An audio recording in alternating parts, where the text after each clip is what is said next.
Assalamualaikum warahmatullahi wabarakatuh.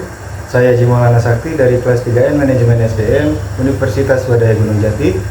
Di pertemuan kali ini saya akan menjelaskan tentang human capital. Untuk penjelasannya akan saya jelaskan di video berikut. Istilah human capital pertama dikemukakan oleh seorang ekonom bernama Theodore Schultz yang berpendapat bahwa peningkatan kesejahteraan pada perusahaan tidak tergantung pada tanah, peralatan, energi, sumber daya, melainkan pada kompetensi pengetahuan dari pegawainya itu sendiri. Kemudian, ia mendeskripsikan posisi human capital sebagai kemampuan sumber daya manusia yang diperoleh melalui investasi pada sumber daya manusia, yang mendeskripsikan bahwa human capital terdiri dari 4 hal, yaitu kemampuan, perilaku, usaha, serta waktu. Dan semuanya ini dimiliki dan dikendalikan sepenuhnya oleh pegawai. Untuk mendeskripsikan human capital sebagai kombinasi dari keempat faktor tersebut yaitu sebagai berikut. Yang pertama, karakteristik atau sifat yang dibawa pada pekerjaan, misalnya intelijensi, energi, sikap positif, keandalan, dan juga komitmen. Yang kedua, kemampuan seseorang untuk belajar, yaitu kecerdasan, imajinasi, kreativitas, dan juga bakat. Dan yang terakhir, motivasi untuk berbagi informasi dan pengetahuan, yaitu semangat tim dan orientasi tujuan. Selanjutnya ada peran human capital. Yang pertama, sebagai kunci keunggulan organisasi. Kunci keunggulan organisasi terdiri dari 3 kelompok utama dari aset perusahaan, yaitu aset finansial, misalnya uang tunai dan surat berharga. Yang selanjutnya ada aset fisik, terdiri atas peralatan, gedung, dan juga tanah. Yang ketiga, ada aset tak berwujud, seperti modal organisasi, aliansi bisnis, pelanggan, merek, reputasi, dan modal intelektual.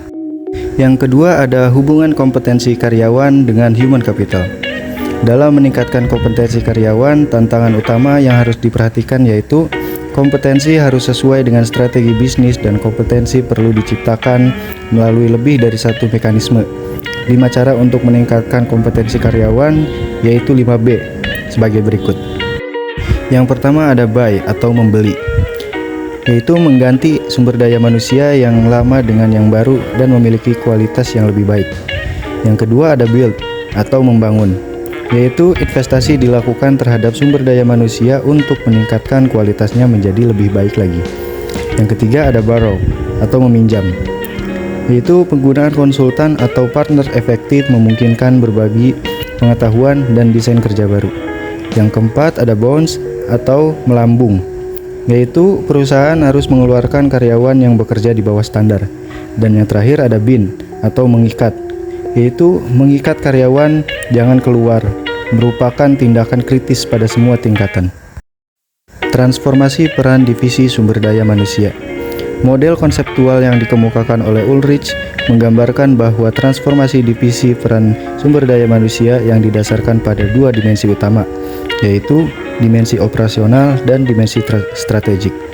Dari 2 dimensi ini muncul 4 peran SDM, yaitu strategic partner, administrative expert, employee champion, dan change agent. Yang pertama ada strategic partner, yaitu Departemen SDM harus mampu menjadi partner bagi manajer lini dan manajer lainnya dalam mengeksekusi strategi dan membantu merealisasikan perencanaan.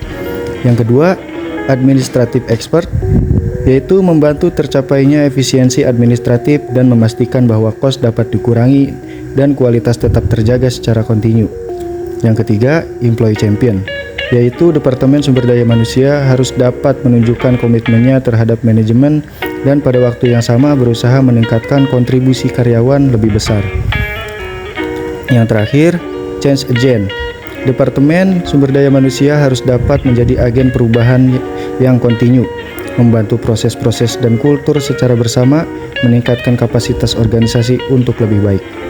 Tingkat kompetensi dalam sistem pengukuran human capital.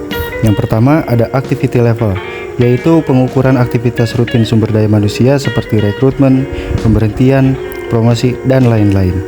Yang kedua ada functional level, yaitu kolaborasi dengan unit fungsional organisasi, misal divisi dalam mengukur aktivitas, mengumpulkan, dan menerjemahkan data, mengambil tindakan koleksi.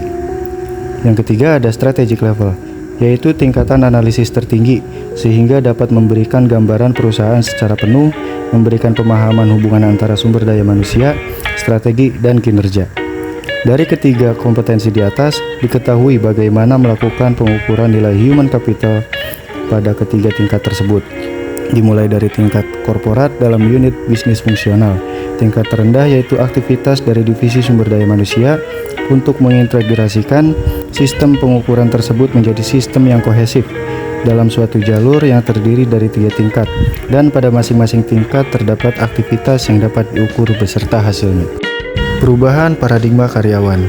Pandangan perusahaan yang hanya pada kos saja dalam pengelolaan human capital harus ditinggalkan. Artinya, investasi dalam sumber daya manusia dipandang bukan sebagai biaya saat ini, melainkan investasi aset masa depan. Adapun langkah perusahaan untuk mengubah pola pikir tersebut yaitu sebagai berikut. Yang pertama, seberapa besar pengeluaran investasi yang telah dikeluarkan perusahaan untuk sumber daya manusia. Yang kedua, bagaimana tingkat return of investment atas investasi tersebut. Yang ketiga, dapatkah dari beberapa investasi tersebut dialokasikan kembali untuk mendapat ROI yang lebih baik.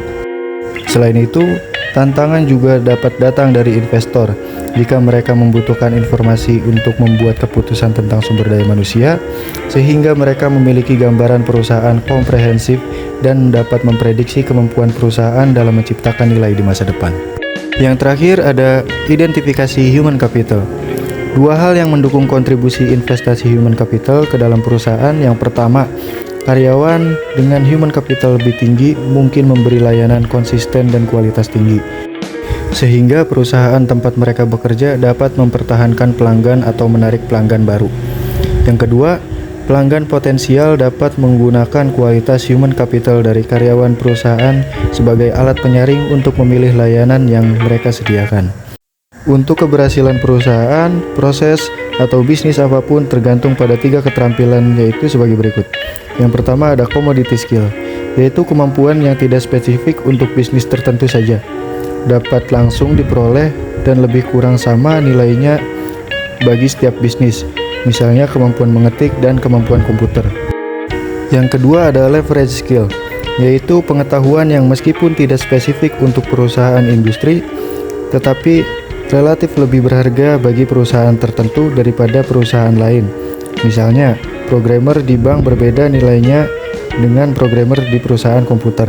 Dan yang terakhir ada priority skill, yaitu pengetahuan spesifik bagi perusahaan, misal hak paten dan juga merek.